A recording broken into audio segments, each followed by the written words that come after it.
welcome back to part number 2 of this week's episode of Student of the Gun Radio. I am still your host, Professor Paul, and behind the curtain there that you can't see, but I can, is Jared. He is the production engineer, and he is the producer of Student of the Gun Radio, so thank you very much, Jared. Now, Jared, you said you wanted to give the audience some information in part 2 here, so I'm going to turn the microphone over to you. I just want to let you guys know about our Instagram giveaway that we're going to be doing. We've got giveaway items for 2,000 followers, 5,000 followers, and 10,000 followers. So far for the 2,000, we have an in the waistband holster, a custom 308 back-to-back brass pin, a $20 gift certificate from Savoy Leather. The pin is coming from Canterbrunner Designs. Now that's a it's not a pin, it's a writing instrument. It's a pen. Yes. Okay, it's a pen. Okay. Oh, I'm sorry. Pen. Sounded like you said pin, like you were spending too much time in the South. A pen. A pen, a writing instrument. A writing instrument. A high-quality writing instrument. Right. It has ink inside of it, and the outside is made out of brass. Yes. Gotcha. All right, drive on. And the holster is coming from our friends at Right to Bear Arms. Let's see what else we got here. We got the Armory Room is giving us 100 rounds of 7.62 by 39, some stickers, and the Lost Your Business cards, which are the no guns, no money cards, basically. And Student of the Gun, we are going to be giving you a T-shirt. We are. Oh, yes. That's right. Hey, and did you get the T-shirt size from our bro Randall? Randall, yes, Randall sir. Walker. Yes, sir, I did. Okay, that's right. Because we got to send Randall we got to send him a T-shirt too, an official. Randall, if you can hear this, we're going to ship that shirt tomorrow, aren't we? I don't know. Do we have the address yet? Yes. Send it to shipping. I'm not shipping. Do I look like shipping? Do I look like the shipping department? No, I'm not the shipping department. In part 1, didn't we talk about patriarch being a Oh, right. Yeah, okay, whatever. Okay. That doesn't mean I have to do all the work myself. Bite me. You are correct. Anyway, so that's our Instagram giveaway. Go follow us on Instagram.com/studentofthegun. And you can go to studentofthegun.com, and there's a direct link at the top right for you. We can't stop giving away good stuff. No. And we have some awesome companies that are going to partner with us. I will obviously put those companies on our Instagram. And this is just a completely Instagram giveaway. Instagram. If you're not on Instagram, then you're not involved. I don't know. Have your grandkids tell you what it's all about. Okay.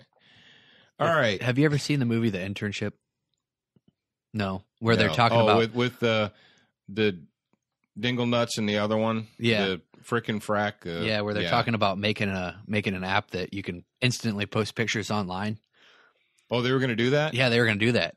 Wow, that's pretty cool. Anyway. Let me go back in my time machine to 2004 and come up with that. But all right, what do we want to do? We want to we want to thank our sponsors.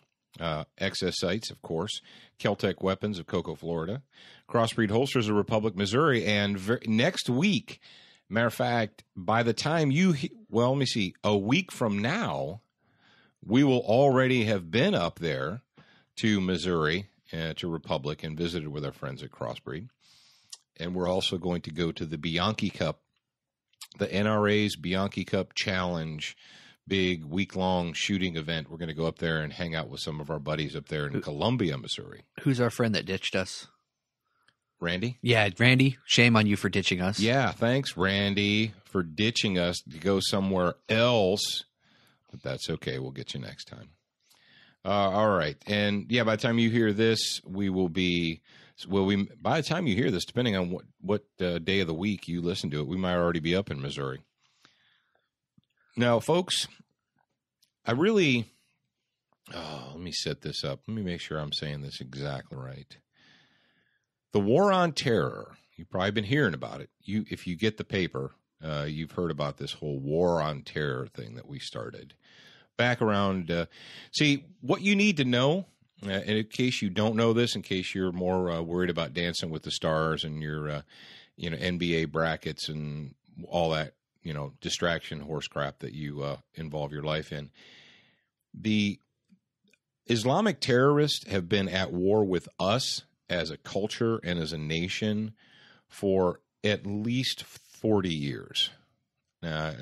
Depending on, if you call it the West, if you say they've been at war with the West, we can go back even farther. We can go back to the kidnapping of the Israeli athletes in Munich. We can go back to the 1983. How long ago was 1983, Jared? 31 years ago? I don't have that many fingers. Yeah, to the bombing in Beirut, the barracks bombing back then. You can name it over and over. Well, back to 1970, I think it was 78 that the Iranians took over, the Iranian students. I love how they referred to them in history as a student protest. No, it was a radical Islam protest, and they took over the U.S. Embassy during the Carter administration. A few young kids, hey, young kid over there behind the curtain, well, how much do you know about the Iranian embassy hostage situation? That there was an Iranian embassy hostage situation. You know that there was one. You know that happened? I had to make that ominous. I know that because I just heard it come out of your mouth.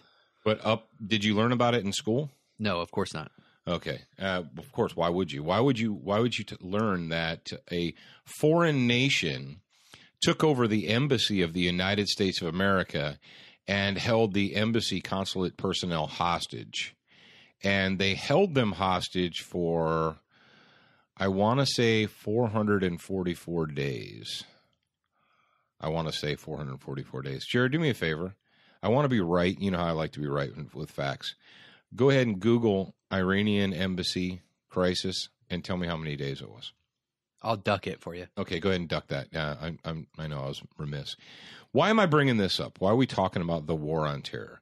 Well, because I'm trying to drive home the point that Islamic terror has been at war with you and with your country and with the West and your ideas of capitalism and so forth much longer than since 2001.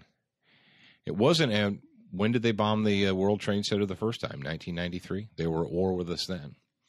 And when did they bomb the barracks? When did they bomb the embassies in Africa?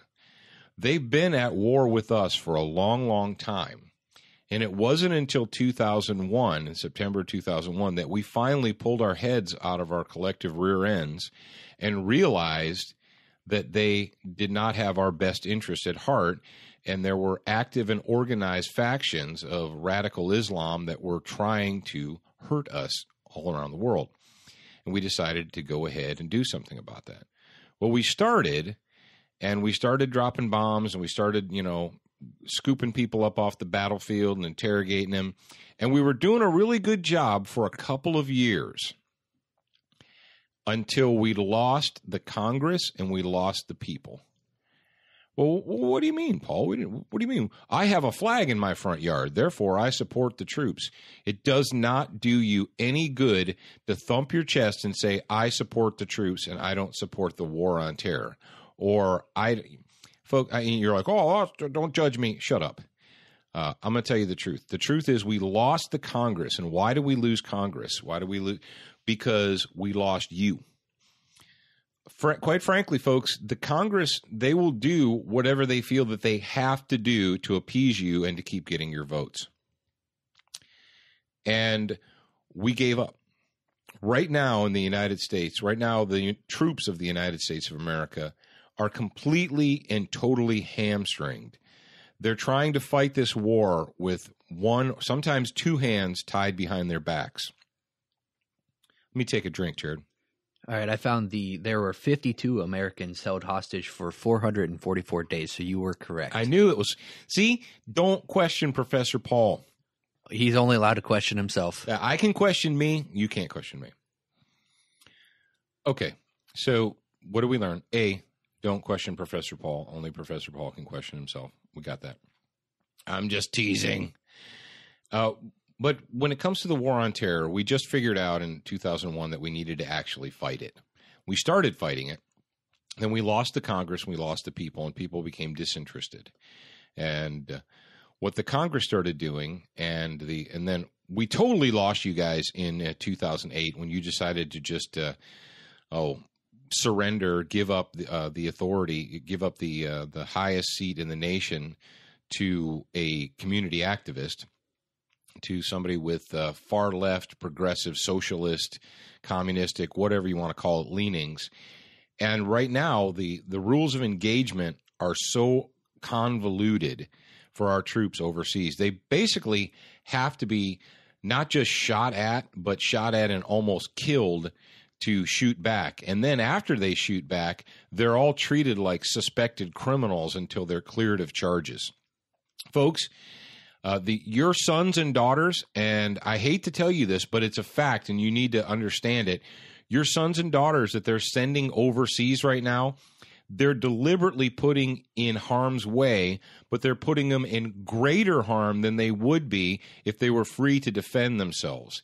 They do not let your soldiers, sailors, airmen, Marines, these guys cannot prosecute the war the way it needs to be prosecuted.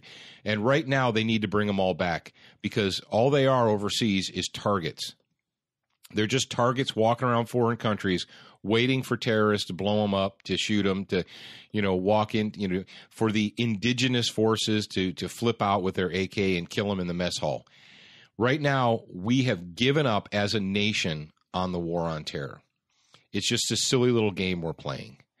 And I'm going to give you the definition of terrorism. According to the dictionary reference of Merriam-Webster, I'm going to give you the Webster's dictionary reference of terrorism because I still like the Webster's dictionary. And I learned this way back when I was a young Marine, when we were dealing with communist terrorism overseas. And it says terrorism, according to the Webster's dictionary, is the use of violent acts to frighten people in an area as a way of trying to achieve a political goal and or the threatened use of violence. That is terrorism. Okay. Now, if you look up expanded definitions of terrorism, terrorism is used to attempt to get people to change or modify their behaviors. Okay, there you go. By the use of violence or the threat of violence. So I threaten to cut your head off if you don't stop being a Christian in Sudan. That is terrorism. And or I cut someone's head off in Sudan because they're a Christian as a warning to other Christians in Sudan to not do that. That is terrorism. Okay, we got that. Now, what's going on in the United States of America today? We had this thing called the Bill of Rights. It was pretty easy to read. I've read it to you before. It's the Bill of Rights of the United States Constitution. And it enumerates not the rights of the government, as some would lead you to believe, but it enumerates the rights of the people, of the citizens of the United States. And it actually was set up not to protect the government's rights or authority. It was set up to limit the authority of the central government and the state governments. All right. If you don't understand that, you need to go ahead and push pause and go back to 10th grade civics class or go back to U.S. government class or read a book. Or maybe you could just pick up this little thing called the Federalist Papers, and in the Federalist Papers, if you buy it as a book, as a printed book, they will have a copy of the Constitution and the Bill of Rights. But what have we had happen in the United States of America? Well, since 2011, since the attacks on 2011, we've had a federal government that, for our own safety, has told us that we needed to relinquish certain freedoms, that we needed, in order to be safe, we needed to realize that we could not be free, or we couldn't be quite as free as we were used to being. And what we've seen in recent court rulings, we've seen, what do we just say, in Pennsylvania, and the Supreme Court there has ruled that police officers no longer need a warrant to search a car. As long as they feel that they have probable cause to make the stop, they can go ahead and search it. We found all over the United States, down by the Mexican border or by any border, that police officers are confiscating people's cell phones and going through their cell phones just because they want to, regardless of the Fourth Amendment there. Second Amendment, you can forget that. We're going to go ahead and throw that right out the window because you peasants don't need that. It's antiquated. You don't need to have the Second Amendment. That was meant for muskets and flintlocks, not for modern assault rifles because they're evil and scary, and our founding fathers could have never anticipated those.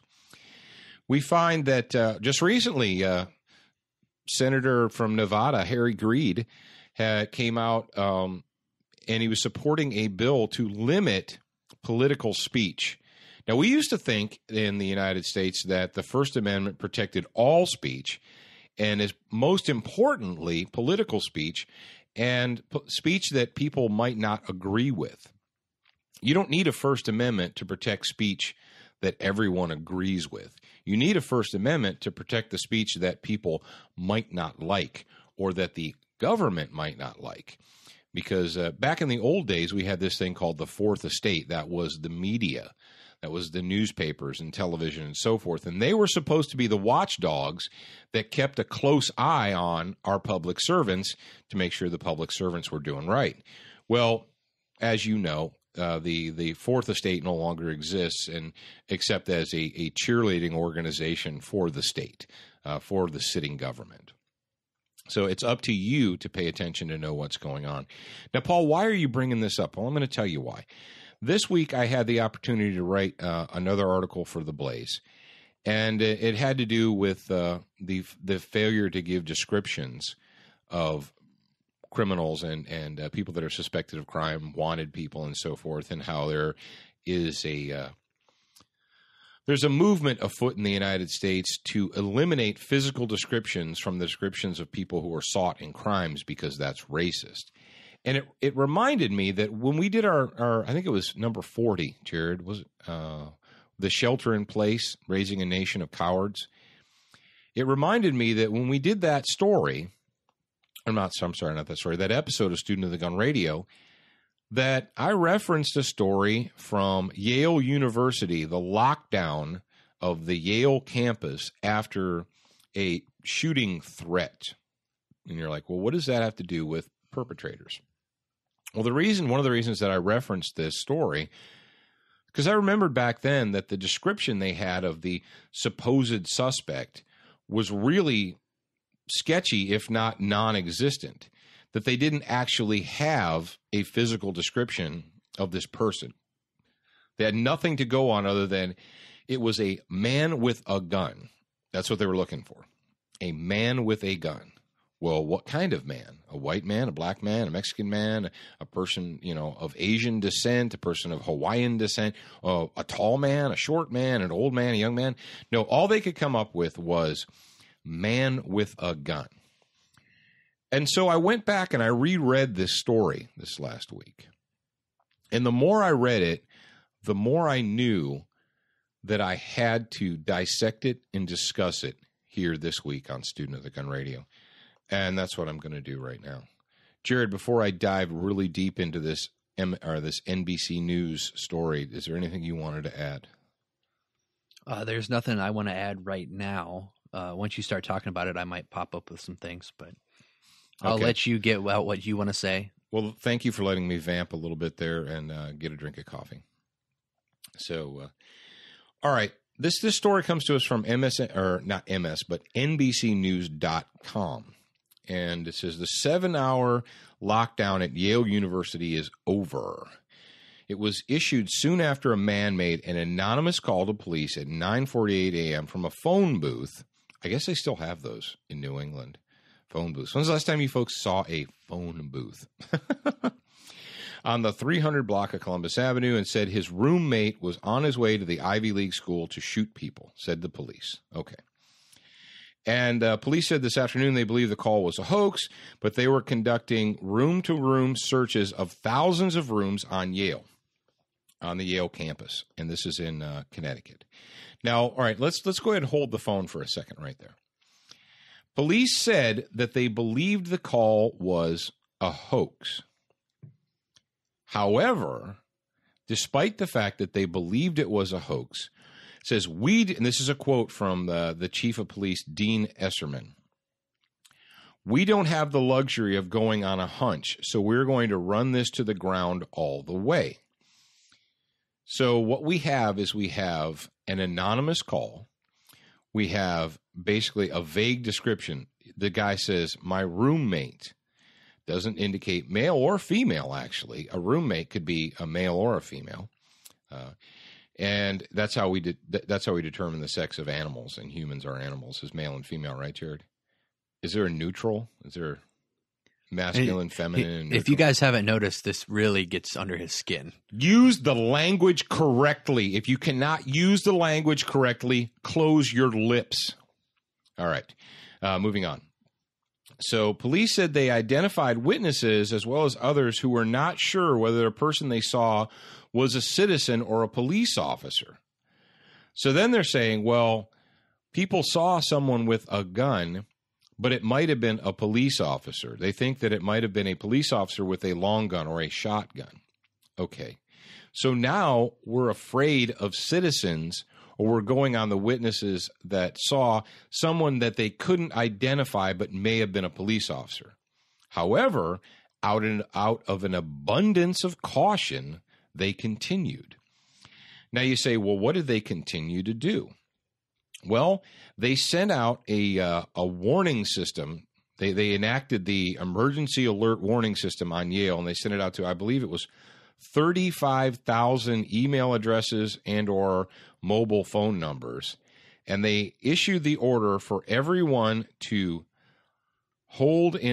shelter in place. And they placed the entire campus. And if you guys, if you've never been to a New England college, this isn't, 3 buildings and a dorm house. It's huge. It's an enormous facility. They put the entire facility on lockdown. And you say, well, that's just come on, Paul, that's reasonable. That's what we should do. We need to do that. We need to put, okay, so yeah, it says the Yale University ordered a shelter-in-place lockdown, and no one was allowed to leave. Now, fortunately, this happened during the Thanksgiving break, so there weren't that many people there. But there were people who were trying to leave and go home for the Thanksgiving holiday. Well, but they couldn't. What do you mean they couldn't? No, they couldn't. They were forbidden by the state to leave. Now, let's go ahead and break this down a little bit, folks. If you're still with me, I hope you are. When are you under arrest? Jared, when are you under arrest? We talked about this last week. When you're not free to go. When you're not free to go, when an authority figure, when a state authority figure tells you that you are not free to go about your business. At that moment in time, handcuffs or no handcuffs, zip ties or no zip ties, the moment a state authority figure tells you that you are not free to go, you are under arrest. And you say, oh, come on, Paul, you're stretching things there. Really, am I? Do I have the authority to tell you you are forbidden to leave your office building, your home, your apartment, your dorm room, that you cannot leave without my permission? Well, no, of course you don't. Who the heck do you think you are? Okay, good. Does the state have the authority based on zero probable cause, just because you are in a building, to tell you that you cannot leave? Well, I never thought about it like that, because I'm a good little sheep and I just shelter in place. How can, in the United States, where in the Constitution does it give the state the authority to basically hold you hostage or prisoner on what? I'm not talking about an active shooter situation. At no time in this incident was there ever an identified person with a gun. There was never an actual crime or the threat of a crime other than an anonymous phone call. There was an anonymous phone call. That is the whole thing that we're going on here. So we don't have an active shooter. We don't even have a description of a person with a gun. We have no crime committed. We have no evidence of a crime. Evidence of a crime is what you use for probable cause, ladies and gentlemen. That's what you use. Evidence of a crime is what you use to create probable cause. Well, that Constitution, it's old. It's time to review it and change it, isn't it? Yeah. It says, after receiving the call, Yale University issued a lockdown, and it says, and the state police, the FBI, the ATF, and other federal agencies joined Yale and New Haven in the investigation. And it stated that they went through thousands of dorm rooms. They conducted door-to-door searches on thousands of dorm rooms and buildings. And one student said that she was trying to go home, and she had to wait 4 hours. She had to lock down in place for 4 hours before she could go meet her father to go home. And during this whole entire scenario, the police chief said that he believed it was a hoax. Well, ladies and gentlemen, it turned out that it was a hoax. And in April of this year, April 2014, they were able to identify the person who made this phone call. And he's been charged with making a false report and so forth, and whatever the little laws they have up there in Connecticut. And you say, well, what are you getting so exercised about here, Paul? What are you getting so exercised about? Well, first of all, number one, if you're a gun person and the description is anyone with a gun, remember the whole umbrella thing, Jared? Yeah. Somebody's walking down. It was in New England. It was Connecticut. Was it? Yeah, I thought it was New York. Well, it was up in that general area. It was one of those New England states. It might have been, I don't know, Hampshire or something. But, a guy walking down the street with an umbrella. Somebody calls it in as he's got a rifle. Why are we, as a nation, such a bunch of pansies? That was a wise choice of words. I thought something else was coming out of your mouth. Yeah. Why are we such a bunch of pansies? We're not quite to the point of doing a Student of the Gun Unleashed show yet. But, I don't know, we might be kicking that around in the future. For adults only, but for big boys, a big boy show. Well, how does this play into the war on terror is over and you lost? Ladies and gentlemen, if you're not a member of the state, if you're not a member of an organized terrorist group, you did not win. You, as the citizens of the United States of America, lost. It's over. You lost. Sorry. Try again next time. Because when we live in a country where an anonymous person can make a prank phone call and you can shut down an entire college campus, that we can send forth hundreds, I ticked off the list, hundreds of agents of the state, and that's what police officers are, FBI, ATF, and so forth. Were they all armed agents? I'm pretty sure they all had guns because they were confused as to whether or not the person with the gun was a police officer or not. And then when you have one of the situation like this, what do you always have? You have off-duty police officers who get the call that there may be a man with a gun, because that's what we have to be afraid of in America, is people with guns, because guns are bad and you shouldn't have them. And then you have plainclothes police officers running around with guns, and people see them and they get even more scared because they're a bunch of pansies. But my point is this. The violence and the threat of violence that has been perpetrated on us has worked. It has succeeded. It has forced us to change the way we live. It has forced you, as the citizen, into a position of subserviency. And don't think that the people that run the state have a problem with it. I don't see them having a problem with it. I see people like this. The chief says, from the very beginning, we thought it was a hoax. However, we can't take any chances.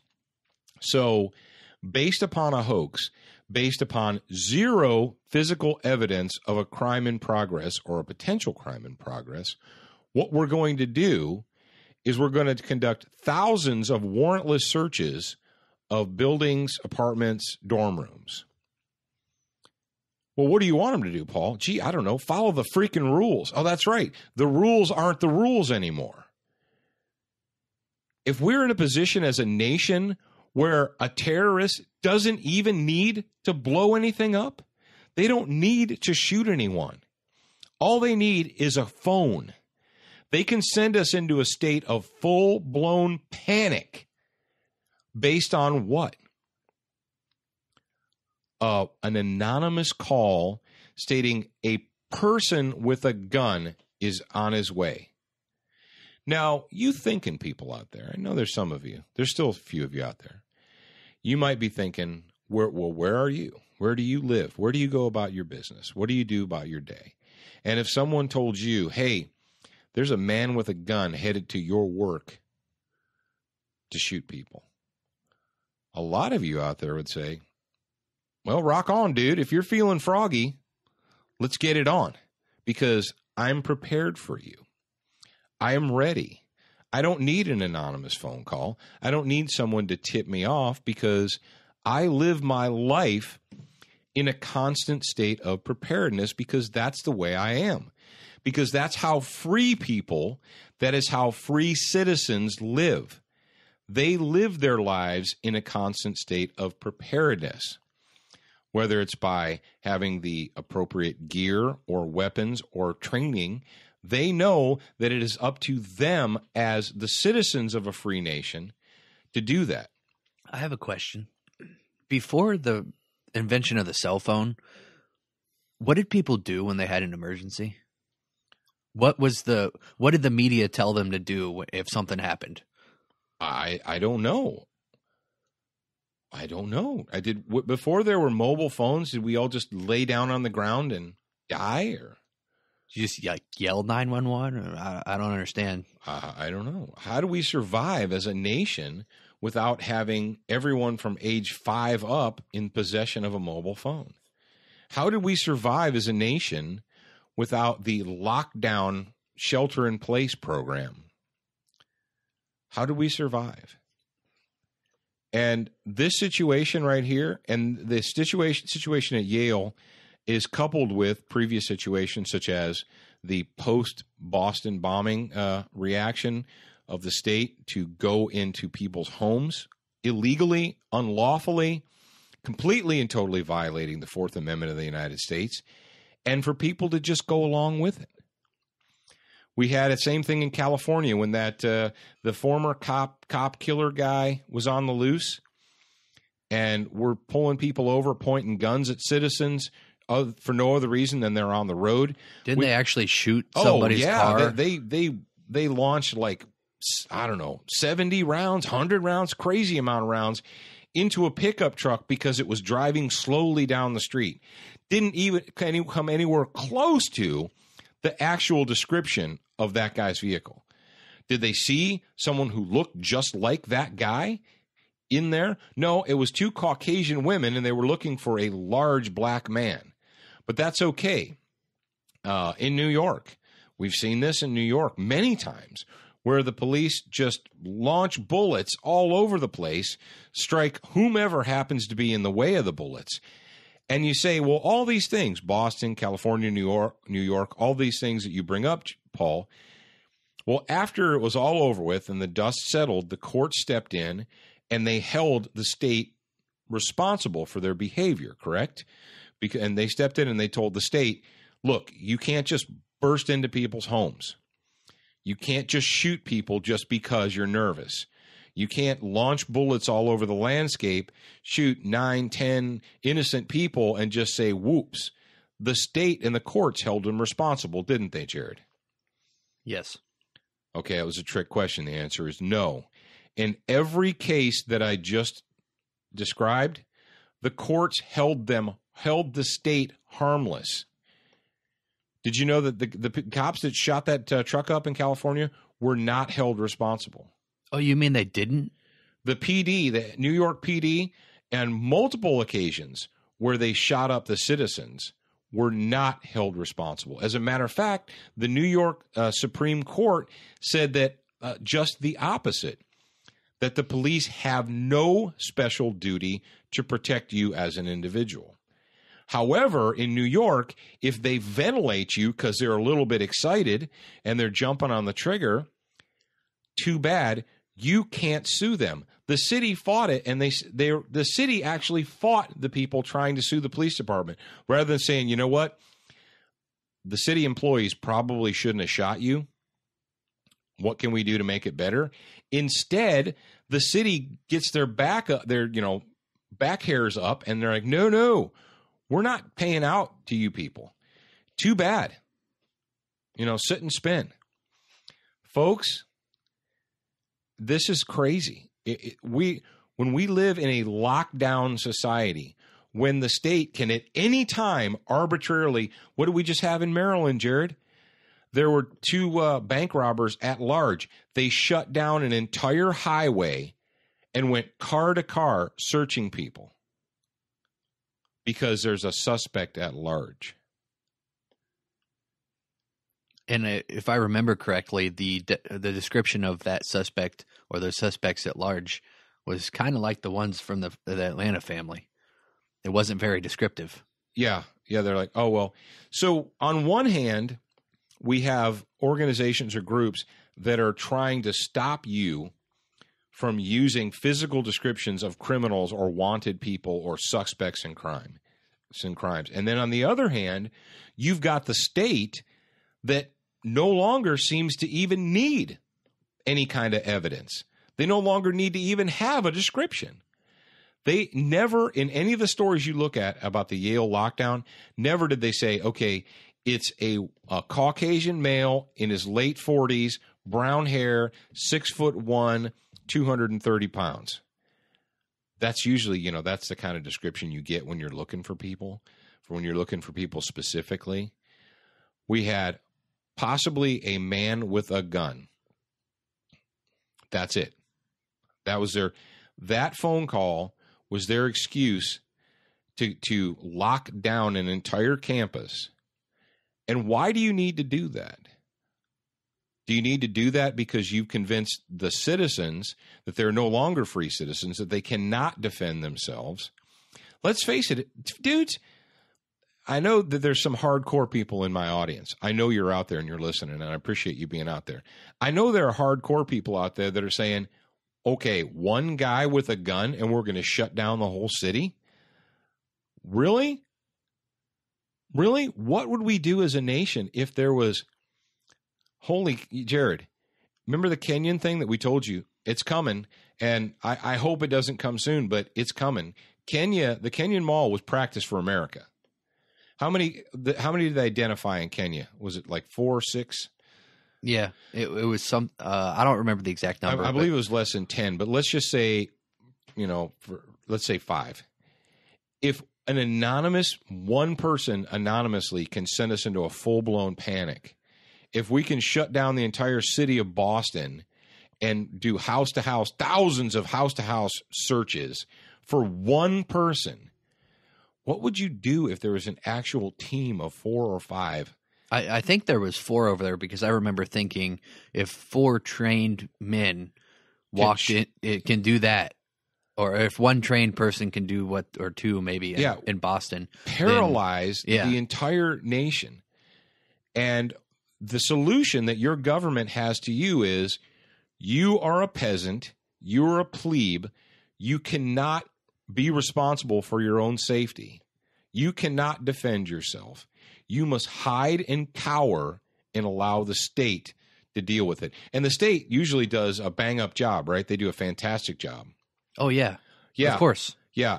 Who found the last terrorist in Boston? Was it the state? Oh, no, it was a homeowner. It was a citizen that found him.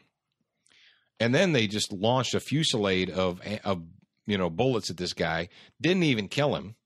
I don't know how you launch hundreds of rounds at somebody and he walks out of it. That's crazy. But whatever. What do I know? I'm just a dude. But ladies and gentlemen, I'm sorry to report, but the war on terror, it's over. And you lost. Now, Jared, we're gonna move on, and we're gonna move on with our. Well, what are we looking like on time right now? We're probably coming up on about. Let me check. Almost 40 minutes. Really? Yeah. Oh, that's important. All right, we've got a vagination report for you guys. I don't think we gave you one last week. Maybe we did, but we got one for you right now. Cue it up, buddy. Tiptoe through the window, by the window, that is where I'll be. Come tiptoe through the tulips with me. All right, thank you for the late, great Tiny Tim for that vagination report music. Now, this story here comes to us from theblaze.com, and the title is, When you hear where a student suspended for a BB gun in his car had parked it, you might scratch your head. The Blaze loves long titles because they kind of give you the whole thing in the title. But this comes to us from Dubuque Senior High School in Dubuque, Iowa. And what we have to say to you in Dubuque, Iowa is shame on you. Shame on Iowa. Although, Jared, you know, I got to tell you, I don't know how many listeners we have in Iowa, but I've been noticing a lot of weird liberal craziness coming out of Iowa here lately. I don't know what's going on with that. But this comes to us, like I said, from the Blaze, and it says a student has been suspended from Dubuque High School after police found a BB gun in his car. A car that was parked off campus. And God in heaven, the whole campus thing it's gone so far over the edge. Everybody wants to be a campus now. Did you know that all hospital properties are now called campus? Can I read a part of this, or do you want me to wait? Maybe no, go crazy. Knock yourself out. Well, one of the apparently they released a letter to the parents. I'm assuming. Or whoever. Let me see who they released the letter to. It says, "Dear senior families." So it was a families on campus. It says, "Most importantly, we want you to know that there was never a threat to students or staff, and the BB gun was never removed from the car." Then why did they even respond? Oh, yeah. Well, and there's a picture of it here. It says, here's the evidence photo. And this comes to us, the source that the Blaze used was kwwl.com, I guess. And you know what this is, Jared? The guy's holding up a Glock 22 in comparison to this. You know what it is? It's an airsoft gun.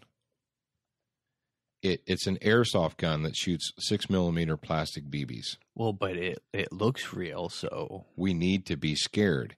Now you say, well that could be that could be converted into a fully automatic. Oh yeah, talk to Calvin, ATF agent Calvin. He can tell you how you can convert an airsoft gun into a fully automatic weapon seamlessly. Easily. It just like a couple of part switches and bam, you got a machine gun from an airsoft gun. Just ask ATF agent Calvin. He'll show you how to do it. But apparently the story goes to say that a mother saw what she thought was a gun in a car parked off campus and called the police, and that the police came and searched the vehicle, identified who the vehicle belonged to, and that they never mind what the letter says. The letter says that no one was ever in danger. Well, the what's the name of this turkey? The school spokesman, Mike Cyze. Size? We can go with that, Jared? Sure, that sounds good. All right. Cyze, Mike Size, says a parent who noticed the pistol called the school and reported the BB gun in the car. Police were notified, and the car, which was parked off of school grounds, was searched. The BB gun was found and confiscated. And says the reporter talked to the district representative, yada, yada, yada. Size said the student had created a significant disruption in the educational process. Both the student's presence in the classroom and the fact that police were on scene and investigated based the administration's thinking that the school was doing its job by suspending this kid. Okay. And so here's what happened. Let's break it down for you. Nosy Nellie is looking into somebody's car. So Nosy Nellie sees what she thinks is a gun inside of a car. So she runs into the school and says, there's a gun in a car out there. And so the school, even though the car is not parked on school grounds, so you'd think, well, it's not the school's jurisdiction, right? No, what do we know about liberals today? Everything, the world is their jurisdiction. So they call the police. Now, I don't know if in Dubuque, Iowa, it is illegal to have a gun in a car. We might want to look that up. But maybe it is. You guys tell me in Iowa, is it illegal to have a gun in a car? Maybe it is. A parked, locked car. Well, they seize it. They search the vehicle and seize it. I wonder if they got a search warrant first, Jared. I'm going to go with no. I would. I don't know. Maybe they did. Maybe they were able to get a warrant really quick to search somebody's private property. Using what is citing what? That they saw something. I don't know. Maybe it is. It could be. Hey, I don't know Iowa law. It might be illegal to have a gun in a car because that seems to be the only law that was broken here. And so the police are called by the school. So the school calls the police to search a car that is not on the school property. Are you with me? They find out that the car belongs to a student. So they suspend the student for creating a disturbance. What? Who created the disturbance? Now, there's an update to this right here. And it says the Blaze reached out to Dubuque Police Department media spokesman Lieutenant Scott Baxter for clarification on local laws regarding BB guns. Shortly after publishing the story, Mike Size, senior high school director of school, blah, blah, blah, blah, blah, contacted the Blaze with an update. According to Size, the school district had completed its investigation. Oh, my gosh. Thousands of man hours in completing an investigation to an airsoft gun in a car off the campus.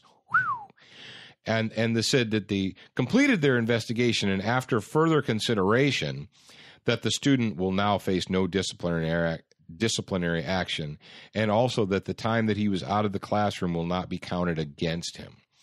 When we asked Size if the outcome would have been different if the student's car had been parked on school grounds, he replied, the student would have likely faced disciplinary action as all weapons are banned on school property. And we know what a weapon is, folks, don't we? Your finger, a Pop-Tart, a keychain, a picture on a T-shirt. All of these things are weapons, and we cannot allow them. And it said, as of news time, and this was the 16th, that the Dubuque Police Department had failed to return the call to the Blaze. So, to the Blaze guy. Folks, why are you such a bunch of pansies out there in the world? Why is this world being run by pansies, Jared? Tell me. Because we allow it? Exactly. Because we allow it. Because you haven't been doing your job, Mr. and Mrs. America, because you want to be reasonable, because you are comfortable, because it's easier for you to just shrug your shoulders and look the other way than it is for you to stand up and say, no, this is wrong. You're a bunch of morons, and you're not going to be in charge of our children anymore. Come on, folks. This entire thing is so vag-tastic, I can't even stand it. What's our buddy Chester from Lincoln Park? His song is Easier to Run. I believe that's what it's called. I have no idea. Well, you should know. He sings that it's easier to run, so easier to run than to do something about it. Yeah, maybe that's the new theme song for America. Oh, well, ladies and gentlemen, that is so vag-tastic. So what do we know? If you're a gun owner, you're in the wrong. You're de facto in the wrong. If someone sees you with your gun, you are automatically in the wrong. The police must be called. SWAT teams, you name it. They sent out the SWAT team to the Yale University to find the anonymous person, the person that no one was ever able to identify. They dispatched SWAT teams. And are we a little bit SWAT happy in America? Hell, I can't believe they didn't send a SWAT team. I can't believe they didn't lock the school down. Make all the kids get on the ground and cower under their desks because there was an airsoft gun in a kid's car 2 blocks away. Shame on you in Iowa. Shame on you in Dubuque. And shame on you for just being such a bunch of pansies. I can't stand it anymore. Jared, let's go out on a good note. Give me a good note. Tell me something good. I saved a bunch of money on my car insurance by switching to Geico. No, you didn't. You lie.